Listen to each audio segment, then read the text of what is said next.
Working from home is the new norm. Let's explore 5 things that you can do to be more productive and effective as you work from home.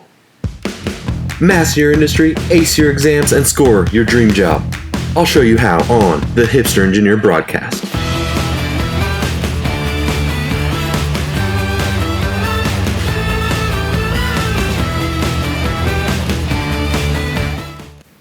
Let's be honest.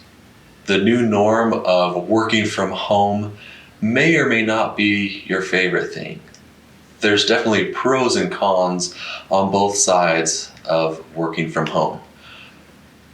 But whether you're working from home as a new normal, an extended normal, or this just is your day-to-day, there's 5 things that I think will help increase your productivity and make you more effective at what you're doing.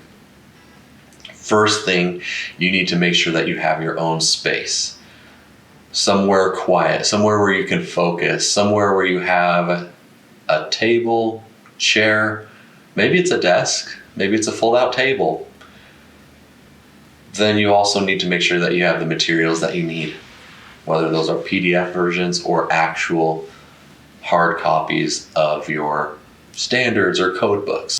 The next big thing that I would recommend is make sure that you're getting ready every day.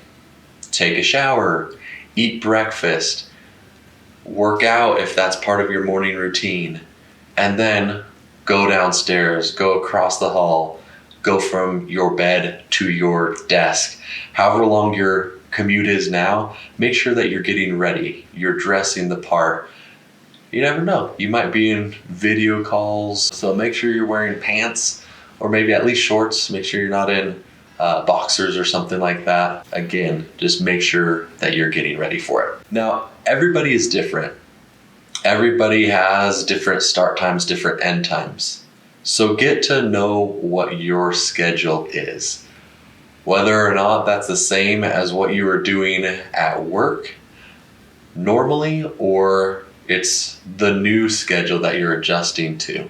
Me personally, my work day gets a little bit elongated, but that's because I'm taking a few breaks here and there to leave my office and go see my baby, to go see my wife, see how they're doing. That's what I've loved being able to do lately, working from home, is I get to see them more. But with that, you need to be honest with your employer, right? Keep track of when you're on the clock, when you're off the clock. Put notes down, clock in, clock out, however you normally do it. Just make sure that you're keeping track of that, because you want to make sure that you're honest with your employer and with yourself. That's tip number 4. Along with that is it's okay to take a break. With home and work being integrated, sometimes it's hard to sometimes you kind of get in your mind a little bit. At least I know that I do. And it's hard to leave one place and go to the other, for better or worse. So sometimes it's good to take a break because you've been stuck inside all day. It's good to go take a walk, to spend some time with your dogs or your family, or play a quick game of Mario Kart. Whatever it is that you need to do to kind of reset your mind. And if that's how your mind works, then do it. If you're more of a grind it out kind of person, I can respect that. Do that. Maybe you don't need breaks, but if you do, just be honest with your employer. Lastly, make sure that you are communicating with your team. Make sure you're communicating both with internal teams and external teams.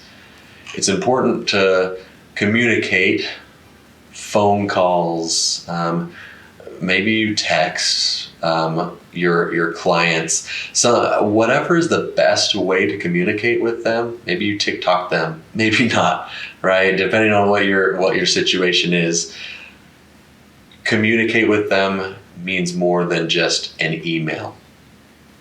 with what we're going through and with just working home in general, you miss that interaction. So communicating clearly with different people is going to be helpful for that growth and for that confidence that people will have in you and in the task at hand in the project. Now, internally, I would recommend that you huddle or meet with a video call or video conferencing daily with your team. What are the current things that you're working on? Where do people have questions? Are they light on work? Are they overloaded with work? How can you balance that out? That's what teams are for. That's what your coworkers are for. You're there to help make them better, and they're there to help make you better. No matter what role you're in, whether it's in a manager type role or not, you can help build your team in different aspects. Along with that, two things or two different scenarios. If you're a manager or a principal, it's important for you to communicate individually with those that are working underneath you. Check in with them, see what questions they have, see how you can help them. On the flip side, if you're working under a project manager or a principal, reach out to them daily. Sometimes their schedules get so busy, it's not that they forget, it's always on their mind, but then they get a phone call, but then they get an urgent email. There's a fire that they have to put out. So proactively reach out to them and check in with them. Ask them questions. Again, that communication, whether it's email, whether it's text message, whether it is a chat of some sort or a phone call, find some way to communicate with your team in either direction so that you collectively as a whole can all move forward and succeed on whatever project that you're working on. Those are my thoughts on working at home. What are you doing to make this time or working at home beneficial and effective for you?